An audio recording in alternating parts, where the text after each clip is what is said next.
개인 회생 시에 변제금을 어쨌든 얼마나 좀 낮출 수 있느냐가 관건인 거잖아요. 네. 변제금을 최대한 좀 낮출 수 있는 어떤 방법이라던가 아니면 뭐 절차들이 어떻게 되는지. 사실은 변제금에서 가장 효과나 영향을 많이 미치는 거는 부양가족이에요. 미성년 자녀나 부모님을 모시고 사는 경우나. 근데 이제 그게 다 인정되는 것도 아니고 나이가 어느 정도 있으신 분들은 미성년 자녀도 없으시고 뭐 이런 분들은 사실상 부양가족이 거의 인정이 안 된다고 봐야 되고, 일단은 추가 생계비로 해볼 수 있는 거는 저희가 다 해보는데, 그래서 저희가 여쭤보거든요. 이제 이런 경우에 해당이 되냐, 이런 것들이 있냐라고 하는 것들이 몇 가지가 있는데, 이거는 서울이랑 서울 외로 나눠서 좀 설명을 드려야 될 것 같아요. 왜냐면 서울은 기본적으로 실무준칙상 인정되는 한도들이 있고 서울 외에는 일단 없기 때문에, 서울회생법원 실무준칙이라고 해서 서울회생법원 내부에 있는 회생위원들이 이제 그 실무준칙에 따라서, 이게 이제 법적인 구속력이 있는 건 아닌데 이제 요거에 따라서 우리가 인정을 해주자라고 이제 내부적인 어떤 결정이에요. 그걸 꼭 따라야 되는 건 아닌데 웬만하면은 그 권고에 따라서 절차를 진행을 하고 있죠. 첫 번째로는 주거비가 있는데, 서울은 주거비가 좀 높잖아요. 그래서 기본적으로 1인 가구 최저 생계비 안에는 주거비, 식비, 의료비들이 사실은 다 포함된 거예요. 교육비나 이런 것들이. 그거 이외에 조금 더 그 주거비가 높으신 분들은 추가적인 한도를 조금 더 인정을 해주는 거거든요. 근데 그 주거비라고 하는 거는 월세를 부담하시거나 또는 주택담보대출 이자 원리금 같은 거를 부담하시는 분들 있잖아요. 그런 월세나 주택담보대출 원리금을 변제하고 있다는 거를 증빙할 경우에 한해서 일정 한도까지를 인정을 해주고 있어요. 만약에 서울 살고 있어도 부모님과 같이 거주하시거나 그래서 주거비 부담이 별도로 없으신 분들이나, 아니면 116만 원 한도 안에서 주거비가 모두 해결되는 분들은 해당이 안 돼요. 그래서 이거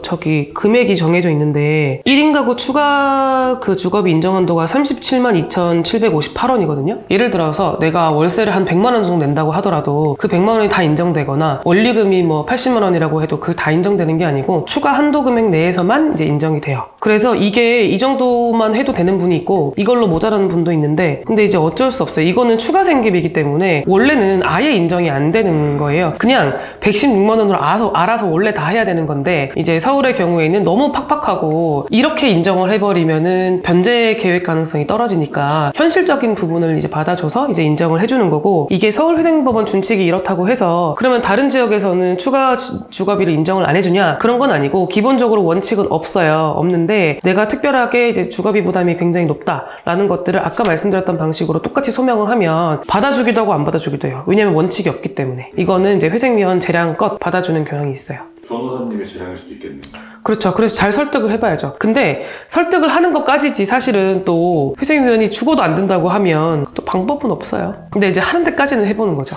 그리고 이제 두 번째로 교육비가 있는데, 교육비도 마찬가지예요. 116만 원. 이게 자꾸 1인 가구 기준으로 제가 116만 원이라고 해서 그렇지 2인 가구, 3인 가구 올라가면 계속 늘어나요? 늘어나는데 생계비 안에 모두 다 포함이 된다 그랬잖아요. 교육비도 마찬가지로. 근데 교육비가 과다하게 좀 지출되는 분들이나 특히나 공교육비, 그리고 장애 아동을 부양하고 있거나 그런 특수교육비 같은 것도 추가적인 한도가 인정이 되고 있어요. 그래서 이것도 서울회생법원에서는 준칙이 있는데 외부의 다른 기타 지역들은 없기 때문에 이것도 기타 지역에서는 증빙을 하면 받아주는 경향이 있는데, 교육비 같은 경우에는 그래도 주거비보다는 조금 더 인정을 잘해주는 것 같아요. 왜냐면은 교육의 필요성이나 이런 것들 때문에. 그냥 뭐 영어학원, 뭐 과외 이런 것들 말고 실제로 들어가는 공교육이잖아요. 공교육이나 특수교육비 같은 경우에는 이제 뭐 치료나 특수학교나 이런 것들에 대한 비용이니까 웬만하면은 합리적인 범위 내에서 인정을 해주는 것 같아요. 그리고 교육비랑 비슷하게 의료비도 이제 기본적으로 단순히 일회성 지출이 아니라 주기적으로 뭐 받아야 되는 의료비 같은 경우에는 이제 인정이 되기도 해요. 제가 이따가 이제 사례에서 한번 설명을 드릴 건데, 의료비 실제로 인정받은 사례가 있어요.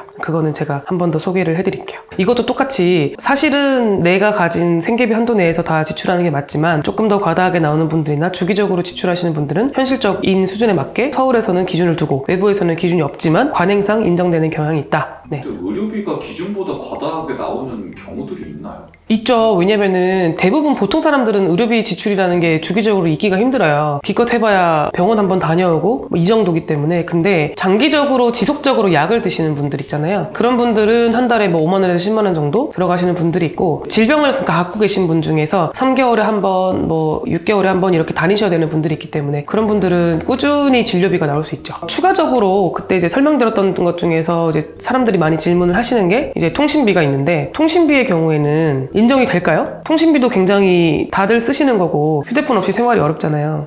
생활이 어려운 거지 생활이 안 되는 건 아니니까 네. 인정을 안 해주지 않을까요? 네, 일단 상대적으로 소액이기도 하고 통신비는 대부분 생계비 안에서 거의 해결하라고 하는 게 대부분이고 통신비까지 인정하게 해달라고 하는 의뢰인들도 잘 없긴 해요. 기본적으로 통신비는 좀 안 된다고 정리하는 게 맞는 것 같고 또 여쭤보시는 게 교통비. 근데 이제 여기서 말하는 교통비는 단순히 뭐 출퇴근 경비 같은 걸 말하는 게 아니라 주유 대금이 좀 많이 나오시는 분들이 있어요. 뭐 영업직이시거나 화물트럭 운전하시는 분들은 유류 대금이 몇백만 원씩 나오는 분들도 있거든요. 근데 이런 분들은 사실상 그 생계비 같은 걸로 인정한다기보다는 경비로 인정을 하는 경향이 있어서 그런 금액에서 좀 공제가 되는 것 같아요. 사실은 매출이 500만 원인데 필요 경비로 빠져야 될 금액들 중에서 뭐 유류 대금이나 이런 것들이 인정되기도 하고 또 어떤 분들은 이제 영업직이신데 워낙 그 다니시는 그 유류 대금이 많은 경우에는 그 부분을 이제 인정해서 빼주기도 하고 그렇게 이해하시면 될 것 같아요. 그래서 저희가 해볼 만한 건 다 해본다. 할 수 있는 건 다 하는데 그래도 안 되는 거는 저희 역량 바뀌고 그렇기 때문에 도저히 회생을 하기에는 월 변제금이 큰 경우에는 이제 신용회복이랑 비교를 해서 어느 게 더 나은지를 반드시 체크하고 더 나은 방향으로 진행을 하시는 게 좋을 것 같아요. 네, 감사합니다.